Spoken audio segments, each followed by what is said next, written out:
Alright, so for the re-rates, the way it worked was I mainly just wanted to focus on fixing like the little things like face-off percentage, defensive play, checking, penalty shots, all that. Like I don't know, I guess categories where like certain players are good at and like they weren't really rewarded for it. So I didn't really put a lot of emphasis on what happened during the past season, but I obviously did take it into account.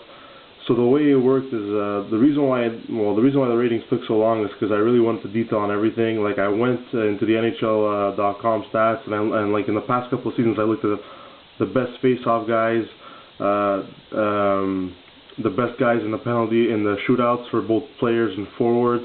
I also for defensive play I'm not going to count plus minus because that's a bullshit stat I find. But what I actually looked at was the shots blocked and the time spent shorthanded. So obviously most teams, like, you're going to put your best defensive players shorthanded. So that's the way I base a lot of the defensive play. And also, if you'll notice, especially on the defensemen, a lot of their DFs went up because obviously I need to kind of control the scoring a little.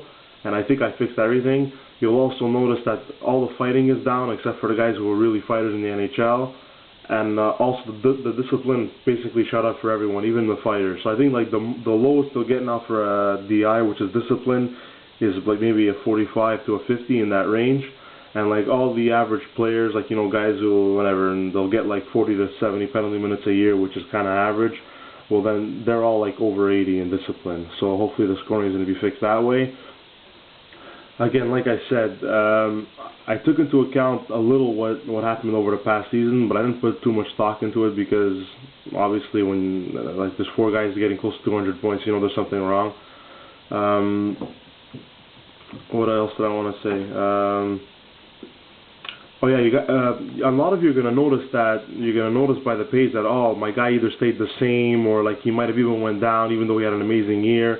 You guys have to remember that the ratings on the rosters, like towards the end of the year, were all probably, how do I say it, like all the players were up by 1 overall, some even 2. Because I don't know if you remember when I was explaining how I was trying to fix the scoring and like some of the overalls got screwed up. So like yeah, like on my team for example, like I know like Eberle for a while was like a 78 even though he was originally like a 77. Like Stamkos, I know on Toronto for a while he was an 83 even though he was really an 82. Like Getzlaf for the Sabres was originally like a 79, but he was like an 80 for a while on the site. So you guys have to realize that most of the ratings were already up by 1. All right. So and I have the old stats. I saved them. Like when the league first started, I saved all the overalls, so I knew what everyone was at. So yeah, it's possible that you're going to see guys who had a good season, but they stayed the same. Well, really, in reality, they probably really didn't stay the same. They actually went up by 1 just because the overalls were, I guess, screwed up, you can say.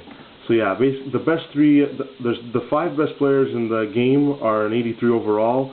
It's 3 forwards, Crosby, Malkin, and Stamkos, and it's 2 goalies, Lundqvist and Quick. And yeah, that's about it, guys. So